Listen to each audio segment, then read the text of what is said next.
أهلا وسهلا بيكم في بودكاست دكتور الشغل، البودكاست اللي بيهتم بصحة أي حد بيشتغل. أنا مصطفى الشاهد، مدرس طب المهن بجامعة عين شمس، وهشارك معاكم في كل حلقة نصائح عن صحتكم في مكان شغلكم. هنتكلم عن المخاطر والأمراض المهنية وإزاي نمنعها أو نعالجها. لو أنت بتشتغل فالبودكاست ده ليك. أهلا بيكم في حلقة جديدة من دكتور الشغل. النهاردة هنتكلم على موضوع مهم، ويمكن يهم كل الناس، مش بس الناس اللي بتشتغل، هو بيهم كل الناس بشكل عام، وخاصة الناس اللي بتشتغل. النهاردة هنتكلم على النوم مش بس فترة بنرتاح فيها ومحتاجها بعد يوم طويل، لكن هو ليه دور أساسي، وهو جزء كبير جدا من حياتنا، وممكن يحسن إنتاجيتنا أو يقللها لو كان في مشكلة. ممكن يعرضنا لحوادث، ممكن يأثر على صحتنا النفسية وكمان صحتنا الجسدية. وعشان النهاردة يوم يعني هنتكلم فيه على النوم، ما لقيتش أحسن من دكتور محمد الشيخ، استشاري الطب النفسي والمتخصص في أمراض النوم. يعني هو أكتر حد ممكن يكلمنا النهاردة على النوم. فأهلا بيك يا دكتور محمد. أهلا بك يا دكتور مصطفى، شكرا جزيلا لك. طيب، ممكن نبدأ الأول وتقول لي يعني إيه نوم؟ يعني أنا عارف إن هو طبعا ناس كتير قوي هتقول لك إيه السؤال الغريب ده، هو يعني إيه نوم؟ بس أنا نفسي أسمع منك، عشان أنا عارف إن أكيد هيبقى تعريفك مختلف للنوم. طيب، هو ممكن ننتقل يعني نقول النظرة ننتقل من النظرة القديمة للنوم للنظرة الجديدة. النظرة القديمة كانت بتقول إن النوم ده حاجة سلبية أو حاجة باسيف، يعني الجسم مجرد بيسترخي فيها والعقل بيرتاح فيها وخلاص. الحقيقة إن الأبحاث الجديدة كلها والنظرات الجديدة في النوم، يعني يمكن في آخر 30 40 سنة مثلا، بتتكلم ان النوم ده عمليه اكتف، عمليه الجسم فيها بيعمل وظائف كتير قوي، المخ بيعمل وظائف كتير قوي. يعني هي مش عمليه سلبيه، احنا مخنا وجسمنا بيبان ان هو بيرتاح وهو في النوم، بس هي النوم ده هو لو هنعرفه هو العمليه الايجابيه النشطه اللي بيقوم بيها الجسم والمخ علشان يحافظ على وظائفه الفسيولوجيه العامه، من اول التركيز والذاكره لغاية المناعة لغاية الوزن لغاية حاجات كتيرة. طيب، وهل للنوم مراحل؟ يعني هل في مراحل فعلا للنوم؟ وهل فعلا في ناس بنقول عليهم نومهم تقيل وناس نومهم خفيف؟ احنا بصفة عامة ممكن نقسم النوم، يعني انا هحاول ما تبقاش التقسيمة علمية قوي، بس هنتكلم ان بصفة عامة احنا عندنا 3 مراحل أساسية في النوم. هو المفروض التقسيمة العلمية في تقسيمات الحديثة بتقسمها 4 مراحل، التقسيمات الأقدم شوية بتقسمها 5، بس احنا هنكتفي إن احنا هنجمعهم في 3 مراحل. إيه ال3 مراحل دول؟ احنا عندنا مرحلة النوم الخفيف ومرحلة النوم العميق ومرحلة الأحلام. تقريبا الشخص الطبيعي اللي هو متوسط العمر، وهنقول ليه فكرة العمر دي مهمة، اللي هو بنتكلم مثلا من العشرينات للأربعينات، 50% من نومه نوم خفيف، اللي هي المرحلة الأولى والثانية في النوم. ومش معنى إن هو نوم خفيف إن الجسم ما بيستفادش منه، خصوصا أنا زي ما بقول دي تقريبا بتبقى حوالي 50% من وقت النوم بتاع الشخص. تنقسم المرحلة الأولى والثانية. المرحلة دي يعني بتبقى بداية استرخاء الجسم والعقل بس مش أكترهم. وبعدين المرحلة بتاعة النوم العميق دي العقل فيها بيرتاح بشكل أكبر، والجسم بيبقى لسه متنشن شوية، بس بيبقى كأنها فترة راحة في المخ. ودي حتى واحنا بنسجل مثلا في معمل النوم أو حاجة، المرحلة دي اللي هي موجات المخ بتبقى أبطأ حاجة على الإطلاق فيها، يعني دي أكتر مرحلة المخ ممكن يكون بيريح فيها. بعدين عندنا مرحلة الأحلام، ودي بيحصل فيها حاجتين زي ما باين من اسمها الأحلام، وده معناه إن المخ بيبقى نشط جدا وبينظم أفكاره ومشاعره وهكذا، وفي نفس الوقت الجسم بيبقى مسترخي تماما. فدي من أكتر المراحل اللي الجسم بيسترخى فيها أو بيرتاح. ليه قلت إن الموضوع مرتبط بالعمر؟ علشان النوم، الأطفال مثلا لو حد لاحظ، الأطفال أول ما بيتولدوا ممكن يناموا لغاية 20 ساعة في اليوم مثلا، وبعدين النوم بيقل تدريجي. مثلا المراهقين بيوصلوا، المفروض النوم الطبيعي بتاعهم يبقى ما بين 10 ل 12 ساعة، بعدين نوصل للشخص الكبير اللي احنا بنقول عليه 8 ساعات. وبعدين اللي هو بقى كبار السن ممكن نومهم الطبيعي يبقى من 5 ل6 ساعات، وده يبقى النوم الطبيعي. مراحل النوم نفسها بتتغير حسب السن، يعني كميتها. مثلا الأطفال نومهم بيبقى متقطع بس بيقدروا يدخلوا في النوم العميق بسرعة. كبار السن نومهم أكتر بيبقى يميل إن هو النوم الخفيف، النوم العميق بيقل مع السن. ومرحلة الأحلام بيبقى يعني بتقل شوية، يعني هي بتبقى ماشية كأنها فيها تو بيكس، يعني هي في مرحلة الطفولة ومراهقة عالي قوي، وبعدين تقل شوية مع منتصف العمر، وبعدين ترجع تزيد تاني مرة تانية كده ما بين ال40 لل60، وبعدين ترجع تقل تاني. وده ليه علاقة بمراحل تطورنا بقى، من أول النمو الجسدي، يعني لو حابب ان احنا نتكلم عليه بتفصيل اكتر، ان هو من اول النمو الجسدي، بنكبر امتى، هرمون النمو بتاعنا، دي حاجه مشهوره قوي، ان بيقول لك الاطفال كل ما يناموا اكتر كل ما يكبروا. ده حقيقه، لان هرمون النمو بيطلع وقت النوم. حاجات ليها علاقه بقى بالذاكره بتاعتنا، ترتيب المشاعر بتاعنا، ده زي ما هنتكلم عليه واحنا ماشيين ان شاء الله. طب بصفه عامه مراحل النوم اللي احنا يهمنا، اللي هي مرحله النوم الخفيف ومرحله النوم العميق ومرحله الاحلام يعني. حلو جدا. وانت وصفت لنا ان هي بتختلف من مرحله عمريه لاخرى، ووصفت لنا كمان اختلافهم من بعض. بس انا عندي سؤال، انام كام ساعه؟ يعني ناس كتير قوي تقول 8 ساعات، لا 6 ساعات، لا 4 ساعات. في بعض الناس تقول لك لا انا باجي على نفسي في وقت واروح دايس واخد من وقت نومي عشان هو ده اللي ممكن يديني ان انا اشتغل اكتر، وبعدين بعوض في الويك اند.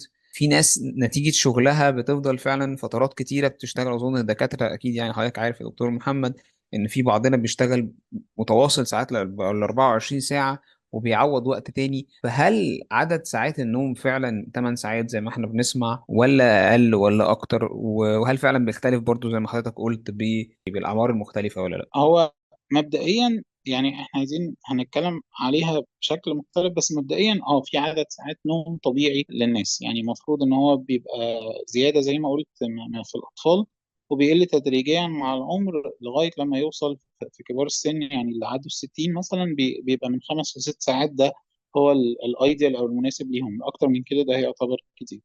فمتوسط الناس اللي هو هنتكلم مثلا من 20 سنة ل 60 سنة، احنا بنتكلم من 7 ل 8 ساعات. المشكلة فين بقى؟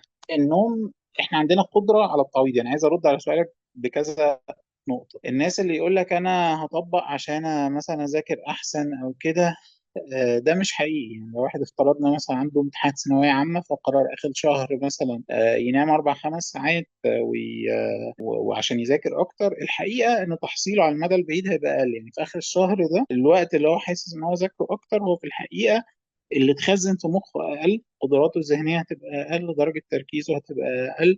فهو في الواقع يعني اللي هو الوقت اللي هو حاسس ان هو استخدمه زياده، ده هيأثر على الكواليتي او الجوده بتاعه المذاكره، دي هتقل. فدي اول حاجه. طيب، فعلى المدى البعيد ان الواحد نومه يبقى قليل، ده مش صح. في ناس كانت بتقول، وكان يعني من ضمنهم استاذي وحد من اتعلمت عليهم كتير كان دكتور طارق اسعد الله يرحمه، كان بيقول ان هو شورت سليبر، ان هو بينام مثلا 3 4 ساعات في اليوم ويفضل صاحي بقيه اليوم. بس حتى هو نفسه كان بيقول ان ده مضر، لان زي ما ممكن نتكلم بعد شويه، النوم، قله النوم دي قاتله. يعني احنا مش بنتكلم ان انت مش تبقى مركز بس هتعمل حادثه في الشغل ولا حاجه. لو واحد قعد سنين ما بينامش كويس، ما بيحصلش على القدر الكافي اللي احنا قلنا عليه اللي هو بيتناسب مع العمر، ده قاتله، بمعنى انها بتزود، تخلي الشخص عرضه اكتر لامراض القلب، ان هو يجيله جلطات في القلب، جلطات في المخ، عدم انتظام في ضربات القلب، مناعته بتقل، احتماليه امراض المناعيه بتزيد.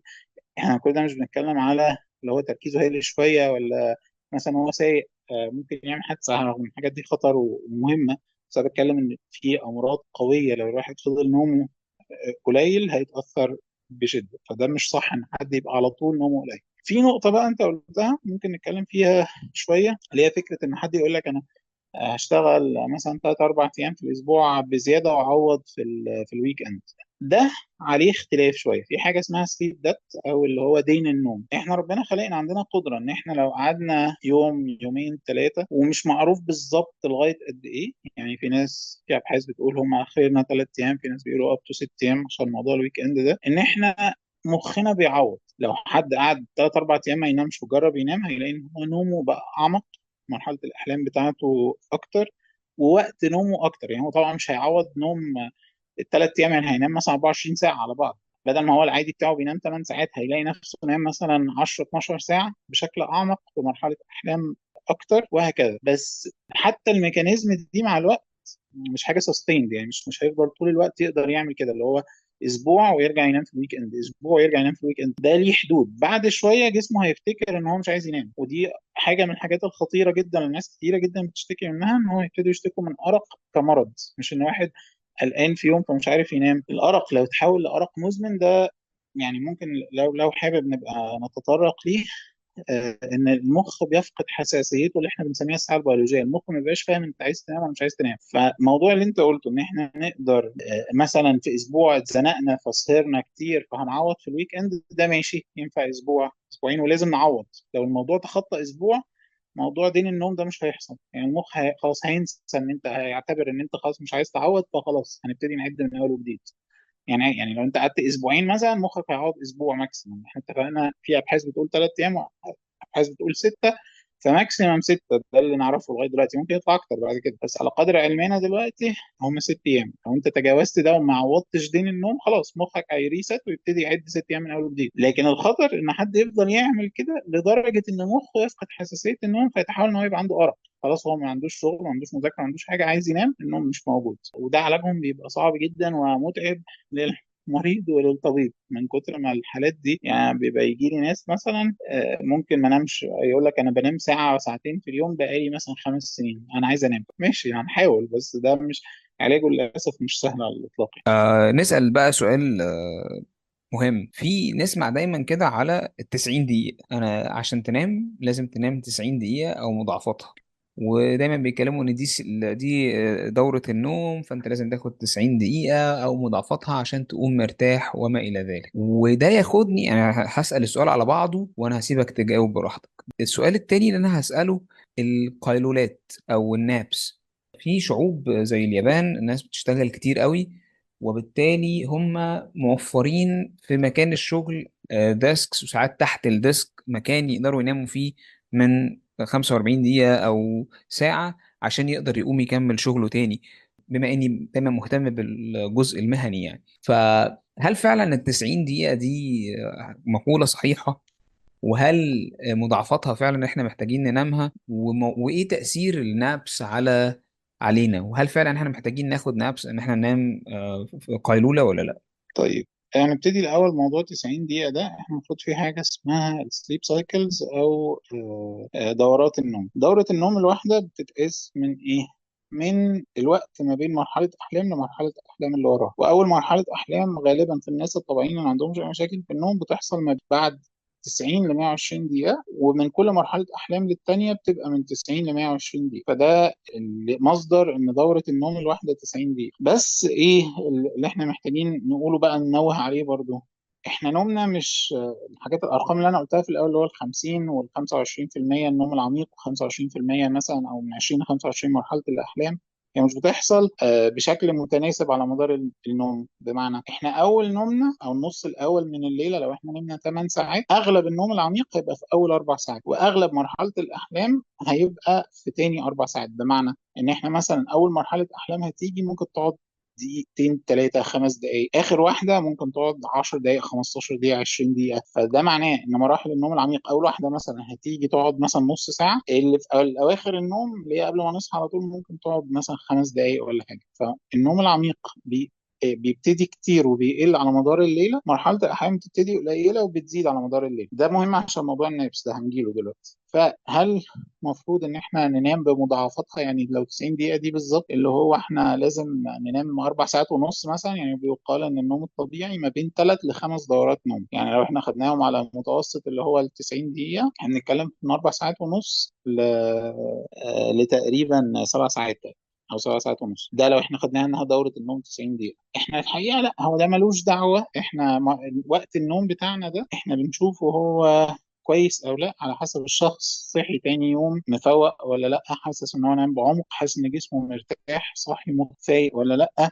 ده اللي بنقيس فيه جودة النوم. عشان احنا الوقت اتفقنا ان هو متغير حوالين السن، وجوه ده في رينج. يعني ما بقولش مثلا الشخص اللي عنده 30 سنة لازم ينام 8 ساعات بالظبط، اقل من كده يبقى وحش واكتر من كده يبقى وحش. 8 ساعات دول في رينج، يعني مثلا من 6 ل 9 ساعات. في ناس 6 ساعات هيبقوا كافيين ليهم في نفس السن الدرجة العمرية، في ناس هيبقوا محتاجين 9. بس لو مثلا نزل 4، لا ده أكيد في مشكلة. بقى 15، ده أكيد في مشكلة. 15 ساعة نوم. فوقت النوم إحنا ما بنحددوش بشكل هندسي أو بشكل رياضي اللي هو لازم بالظبط يبقى واخدين من 3 ل5 دورات نوم. ده مش حقيقي. احنا بنقيسها ساعات في معمل النوم. لو واحد بيقول لي انا نومي مش كويس، بنحسب ده عشان نشوف والله هو في مشكله. ده مرحله الاحلام قليله قوي، ده مرحله النوم العميق قليله قوي، ده ما بياخدش دورات نوم كفايه. يعني ممكن مرحله نوم طويله قوي، مثلا النوم الخفيف طويل رغم ان هو نام 8 ساعات مثلا، بس عدى بدورتين نوم بس. دي حاجه نادره بس ممكن تحصل يعني.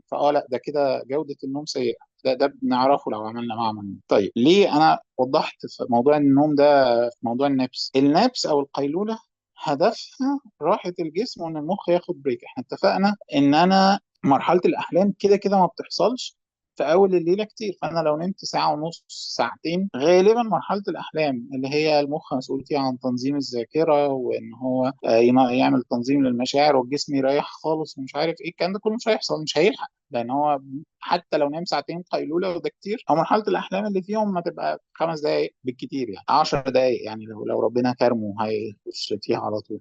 لكن احنا لما واحد بيبتدي ينام كده كده بيخش في نوم خفيف الاول، وبعدين لو لحق ياخد نوم عميق، واقول تip كده في اخر الكلام عليها. فاحنا هدف القيلوله ان المخ ياخد بريك علشان هو يرتاح يفصل خالص، وجسمي يسكن، ان العضلات تسكن. يعني هو حد هيقول لي من انت قلت ان مرحله الاحلام هي اللي الجسم بيرتاح فيها، بس ده من النوم، طالما انا جسمي يعني خلاص مستلقي او عضلاتي مش شاده، كده كده برضه هيرتاح حتى لو لسه في نسبة شد في العضلات. فالقيلولة حلوة جدا ان انا اعمل ريستارت المخ، وان انا لو افترضنا ان المخ عامل زي الكمبيوتر كده، انت كأنك بتعمل فعلا سليب او هايبرنيت للكمبيوتر، بتسيب كده البروسيس اللي شغالة في الباك جراوند تخلص وتهدى كده، وترجع تبتدي شغلك من الاول بشكل منظم والفايلات مترتبة وبتاع. فالقيلولة مفيدة جدا جدا جدا. وهي مش لازم تبقى 90 دقيقة، بالعكس في حاجة اسمها باور نابس اللي هو ممكن ياخد قيلولة مثلا 15 دقيقة، 20 دقيقة، نص ساعة، يعني وقت قليل، بشرط ان هو يقدر يدخل في النوم بعمق وبسرعة. ده بتبقى يعني قوية، ودي تهيألي اللي بتتعمل في اليابان اكتر، ما بيوصلش يعني ماكسيمم ساعة. موضوع ساعة ونص ده صعب شوية. ايه التip اللي في الموضوع؟ على عكس المتعارف عليه، انا طبعا ده يعني بان انا تخصصي نوم فانا ضد استخدام المنبهات بكثره يعني، بس الباور نابس لو حد متعود يشرب قهوه ما بيشربش كميات كبيره ولا كتير، في بعض الاستاديز، بس كان مش مثبت 100%، بس عليه استاديز بتقول ان هو لطيف، يعني ان احتمال يكون حقيقي، ان انت لو شربت قهوه ونمت بعديها على طول، يعني القهوه بتتصحصح تقريبا بعد 20 دقيقة من شربها. لو انت اجبرت نفسك، يعني لو شربتها وانت على المخدة، بس ده مش بالليل تاني، انا باكد ان ده مش بالليل، ده لو انا ناوي اخد باور ناب، لو انا اخد تعسيله سريعه كده لسه في اول النهار على الظهر او العصر بالكتير، وعايز افوق، انا ممكن اشرب قهوه وما تبقاش تقيله قوي. انا مش كيف قهوه، فما اعرفش انواعها بصراحه، بس يعني تبقى قهوه خفيفه نسبه الكافيين مش عاليه، وتنام مباشره اول ما تخلصها لمده تلت ساعه او نص ساعه، غالبا هتصحى فايق جدا ومركز. يعني دي هتبقى باور ناب بجد، لو انت خدت قيلوله اديتك طاقه عشان تكمل بقيه اليوم. وانا مع ان احنا دايما ناخد قيلوله في منتصف النهار، يعني ده في الواقع بيزود الانتاجيه. يعني احنا زي ما كنا بنقول ان النوم في الاول خالص لما قلنا في تعريف ان هو عمليه نشطه لاستعاده وظائف الجسم والمخ وكده، فكده كده ده معناه ان احنا بنصحى فايقين، وقدراتنا الذهنيه بتنحدر على مدار اليوم، وقدرتنا الجسديه بتنحدر على مدار اليوم. طبعا لو حد بيعمل رياضه قدرته الجسديه هتنحدر اقل، واحد بيستخدم عقله كتير، بيعمل رياضه عقليه كتير، بيحل حسابات، بيعمل مش عارف ايه، برضه قدراته العقليه هتقل اقل، بس في الاخر كده كده هتقل. فالقيلوله كانك لو كيرف نازل بتعمل بوز كده في النزول وترجع تعليك شويه، مش احسن حاجه زي ما انت صاحي الصبح، بس ترجع تزود انتاجيتك في منتصف النهار ولغايه لما تنحدر تاني بالليل. فانا مع القيلوله جدا. وفكره القهوه دي يعني ناس كتيره جربوها وقالوا انها بتنفع.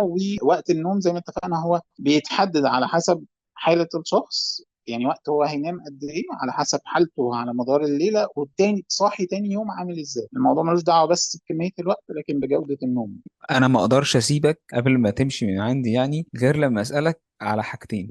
الحاجه الاولانيه هي الشيفت ووركينج. هل الشيفت ووركينج فعلا بيأثر على جوده النوم بتاعت الناس، ولا لو اتعمل بطريقه كويسه نقدر يخلينا احسن؟ يعني احنا عارفين ناس كتير في مصانع كتير وفي شركات كتير، وطبعا الدكاتره احيانا بيبقى المكان بيشتغل 24/7 زي المستشفيات، زي بعض المصانع ما بتقفلش، وبالتالي هو مضطر ان هو الناس اللي عنده تشفت كل فتره. هل الشيفت ووركينج فعلا بيأثر على جودة النوم، ولا لو اتظبط الدنيا ممكن تبقى احسن؟ طيب، هل الشيفت وركينج بيأثر؟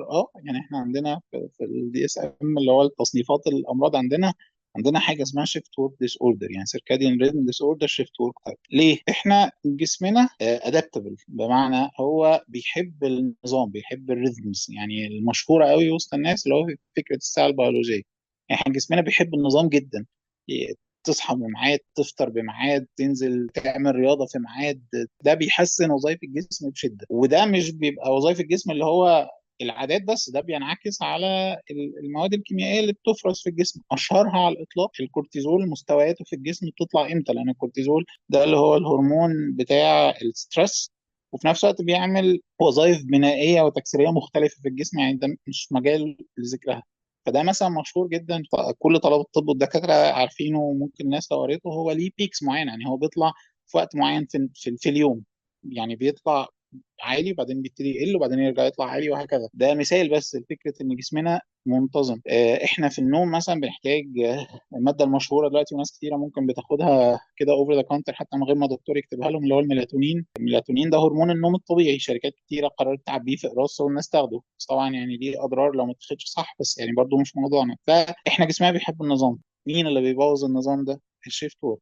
ابسط حاجه، انا مخي مفروض ربنا خلقه بيعرف احنا المفروض ننام ولا لا، او يفرز الميلاتونين والحاجات اللي احنا بنتكلم عليها دي عن طريق النور. يعني انا بعرف صبح وليل وبتاع من النور، فجسمي يعرف دلوقتي ده هفرز ميلاتونين هنام وبتاع. طب انت دلوقتي المفروض الدنيا ليلت، جسمك هيبتدي يفرز ميلاتونين، بس انت عايز تصحصح وعمال تشرب قهوه وتشرب شاي وبتاع وكده. طيب هو هيفهم ايه المخ؟ طب انت دلوقتي وقت النوم ولا مش وقت النوم؟ فيبتدي الرسائل المتعارضه دي بتحط الجسم اندر ستريس. هرمون الكورتيزول بيزيد، فالتكسير في الجسم بيزيد، ومناعه الشخص بتقل، وحاجات كتيره قوي مع الشيفت وورك. ومع الوقت ممكن يفقد حساسيته للنوم. أسوأ ناس بيحصل فيهم ده اللي شيفتاته مش منتظمة يوميا. يعني مرة النهاردة أنت هتشتغل من 8 الصبح ل 4 العصر، بكرة أنت هتشتغل من 4 العصر مش عارف ل 5 ل 12 بالليل، بعده أنت من 12 بالليل ل 8 الصبح. بقى في هيك. طب أنا هنام إمتى؟ يعني المخ محتاج على الأقل فترة ثبات. فاللي بيغير شيفتاته يوميا ده هيفقد حساسيته للنوم. لو احنا بنتكلم على قد النوم بس، دول هيبقوا معرضين بشده ان يجي لهم ارق مزمن بعد كذا سنه من الشغل، ومش سنوات كتيره، يعني من 5 ل6 سنين بطبيعه الشغل ده هيجي لهم ارق مزمن، وعلاجه هيبقى صعب. اللي افضل منه شويه، ما هو زي ما انت قلت في حاجات لازم هنعملها، يعني مش نقدر المستشفيات مثلا نقفلها بالليل. بس عايز انبه برضو، يعني انت ممكن تشوف نسبه وفيات الدكاترة مثلا اللي في سن صغير، هتلاقي في منهم ناس بيموتوا في نبطشيات كتير. بيموت في نبطشيات يعني جزء منه، مش هقول ده الحاجة الوحيدة طبعا، وده قدره أو كل حاجة، بس ممكن في أحيان كتيرة بيبقى من قلة النوم. أو لو واحد مطبق مثلا صاحي 36 ساعة، ده مش منطقي. وفي مصر أنا ضد بشدة، حتى لو أنا مش قادر أطبق ده حتى في المكان اللي أنا بشتغل فيه أو في أي حاجة، إن إحنا ما ينفعش ناخد نبطشيات أصلا 24. هو ده ضد الطبيعه البشريه، ضد طبيعه انا عايز اقول مخنا. لك ان ده احنا ضد المفروض نبقى بشر. القانون، انا عايز اقول لك ان ده ضد اللوائح. يعني اللوائح ما بتقولش كده، هو بعض الناس هي اللي بتضطر تعمل ده لظروفها، لكن اللوائح بتقول 12 ساعة، وده أنا شفته في كذا حتة، هو 12 ساعة ماكسيمم. وبعدين انت في بقى ناس تعمل ايه، تاخد شيفتين ورا بعض. يعني بدل هو مثلا المفروض ليه 3 نبطشيات، فبياخد الثلاثة ورا بعض. لكن في اللوائح معظم الاماكن حاطه اللوائح كده ان هي 12 ساعه. بس خليني اقول على اللي انت قلته ده، لان انت قلت حاجه مهمه قوي، ان الشفتات اصعب حاجه انها تكون بتشفت رابيدلي، اللي هي يوم واليوم اللي بعديه مختلف واليوم اللي بعديه مختلف. هما في العلم، يعني في الجزء الاوكيوبيشنال، في طريقتين. في طريقه ان احنا بنشفت رابيد شيفتنج، اللي هو كل يومين ثلاثه، على اساس ان الجسم يبدا يتعود شويه وبعدين يروح على اللي بعدها. وفي السلو شيفترز اللي هي بتبقى كل اسبوعين او كل 4 اسابيع. وفي طريقه ما حدش بقى بدا يستخدمها لانها بتاثر سوشيالي جدا، هي بيرمننت شيفت، ان انت ده انا خلاص انا هقلب لك ليلك نهارك ونهارك ليلك. بس طبعا دي يعني not acceptable socially خالص يعني. فهم دول ال3 طرق. وغالبا انا بميل دايما للي هي السلو شيفتنج، اللي هي كل اسبوعين على الاقل الجسم يبدا بس يتعود شويه. بما اننا خلصنا موضوع الشيفت ووركينج ده، خليني اسالك سؤالي بقى الاخير ليك، واكيد كل الناس اللي بتسمعنا دلوقتي مستنيه تسمعه: اعمل ايه؟ انام ازاي يا دكتور؟ انام ايه الحاجه اللي تخليني نايم مرتاح؟ اعمل ايه في نومي؟ طيب يعني هقول شويه نصايح سريعه للسليب هايجين. اول حاجه على الاطلاق ان لازم ميعاد الصحيان يبقى ثابت. احنا مش دايما هنقدر نتحكم في ميعاد نومنا، بس لازم ميعاد صحياننا يبقى ثابت. احنا جسمنا بيحب النظام والروتين والريذمز ومش عارف ايه، فاحنا اللي نقدر نسيطر عليه ميعاد الصحيان. المنبه يضرب اصحى، مفيش حاجه اسمها انا كده. يعني ماكسيمم الفرق يبقى ساعه. وطبعا الطلبه والناس بيقعدوا يتخانقوا معايا في الاجازه: لا احنا عايزين تنام لغايه الساعه 12 الظهر ولا 1 الظهر ولا 3، وبعدين في الكليه لا ده عايز يرجع الساعه 7 يصحى 6 و7 وبتاع. احنا ماكسيمالي عشان جسمنا يبقى متعود وكويس، اول حاجه ان ميعاد صحياننا يبقى ثابت، ويبقى الفرق ماكسيمم ساعه. يعني لو انا متعود في الدراسه بصحى 6، اصحى 7، 7 ونص بالكتير، وخلاص واظبط يومي عليه. فاول حاجه ميعاد صحيان ثابت. تاني حاجه السرير للنوم بس، يعني ما ينفعش. احنا في حاجه عندنا اسمها الكونديشننج، برضه مش وقتها ان احنا نتكلم عليها، اللي هو التكيف يعني. ما ينفعش السرير يبقى مرتبط في مخنا بحاجه غير النوم. يعني ما ينفعش حد يقرا على السرير، ما ينفعش حد يتفرج على التلفزيون على السرير، يمسك الموبايل على السرير، يعمل اي نشاط تاني على السرير غير النوم. هتزعل ناس كتير قوي ما بموضوع الموبايل ده. انا اعرف كمية ما بني هو ادمين بتسكرول قبل ما تنام مش طبيعية. للاسف لو هو عمل كده، يعني حس هنتكلم على موضوع الضوء اصلا. بس يعني حتى لو بنتكلم على اي انشطه تانية، مع الوقت مخنا بيفقد اتصاله بالسرير. يعني واحده من الحاجات ان احنا مخنا متعود، انا لما بقى احط راسي على البتاعه دي اللي هي المخده، خلاص انا بطفي. حتى لو انا مش جاي لي نوم هتعود. لكن لو انا شويه وانا قاعد على المخده فاتح التلفزيون، شويه فاتح الموبايل، شويه بذاكر حتى، طب مخي بقى يسأل نفسه هو دلوقتي قاعد ليه؟ يعني ده وقت ايه؟ ده وقت الموبايل ولا وقت المذاكره ولا ايه؟ فده حاجه قاتله. مع الوقت بتقلل حساسيه الشخص للنوم، وبرضه بتدخل في ارق مزمن، والموضوع بيبقى سيء، او بتاثر على جوده النوم. مخك مش عارف انت دلوقتي داخل تنام ولا داخل تذاكر، فهو مش عارف هيصحى ولا هينام. دي حاجه سيئه جدا. فاول حاجه قلنا ميعاد صحيان ثابت. تاني حاجه ان احنا لازم السرير للنوم بس. تالت حاجه ما ننامش بالعافيه، وما نجبرش نفسنا على الصحيان بالعافيه. يعني ايه؟ في واحد مثلا لاي سبب من الاسباب، اي حد فينا تحت اي ظروف ضغوطات بتاع، ممكن يجي له يوم هو عنده ارق ومش عارف ينام. ففي ناس بتعمل ايه الكوبينج بتاعها؟ يدخل السرير وهو مش نعسان، وعينه مفنجله، وقاعد يتقلب في السرير طول الليل. ده بناء على النقطه اللي احنا لسه قايلينها، مخه مره في مره، ده مش هيحصل من ليله طبعا، بس مره في مره لو هو ده طبعه، مخه مش هيبقى عارف بعد كده انا بدخل السرير اعمل ايه. فممكن يجي له ارق مزمن بسببها. فاللي هو ما تدخلش السرير الا لو انت نعسان، ولو انت جدولك اليومي مظبوط زي ما هنقول كام نصيحه كمان، غالبا هتنعس في نفس الميعاد اللي انت محتاجه، طالما ميعاد صحيانك ثابت، واول ما تتعود السرير للنوم بس وبتاع هتنعس على طول. بس لو في يوم ما نعستش، حوار ان انا اقعد اتقلب في السرير ده مش كويس. لا، طب هتقول لي هعمل ايه؟ هصحى وافتح التلفزيون وبتاع؟ لا، تصحى تقعد على كرسي، ويفضل جنب السرير في ضوء هادي، تسمع حاجة هادية. حد عايز يسمع قرآن، يسمع مزيكا هادية، يسمع بودكاست لطيف زي ده بس بصوت واطي من غير ما يكون محتاج يفكر، يسمع حاجة هادية في نور هادي، وممكن من غير نور خالص، ده هيبقى حاجة لطيفة. فدي تالت نصيحة، ان احنا ما ندخلش السرير الا واحنا نعسانين، ما نجبرش نفسنا على النوم. طب ايه اللي عكسه بيحصل؟ واحد ما نامش في ليلة. ناس كتيرة بتميل للتعويض، ان هو يقوم شارب كمية قهوة فظيعة. اللي هو انا ما نمتش، طب بص بقى انا لازم افوق بقى بالعافية، 5 كوبايات قهوة الصبح. يا حبيب قلبي، المهم انت بتجبر مخك يصحى. انا ضد النوم، هتدفعنا ميعاد صحيان ثابت، اخرك هتاخد قيلولة الظهر، جودة شغلك لو انت ما نمتش في يومك كويس، جودة شغلك هتبقى مش كويسه تاني يوم. بس ما تعملش التعويض بان انت تشرب قهوه، لان تاني ده هيخلي جسمك في مرحله هايبره. يوميها بالليل برضه مش هتعرف تنام، بس المره دي بقى بسبب القهوه مش بسبب اي حاجه تانيه، ان انت خدت كميه قهوه اكتر من اللي انت متعود عليه. فدي رابع نصيحه، اللي هو ما نعوضش غلط، ما نقعدش نفرك في السرير لو مش نايمين، وما نشربش كميه قهوه تاني يوم كتير.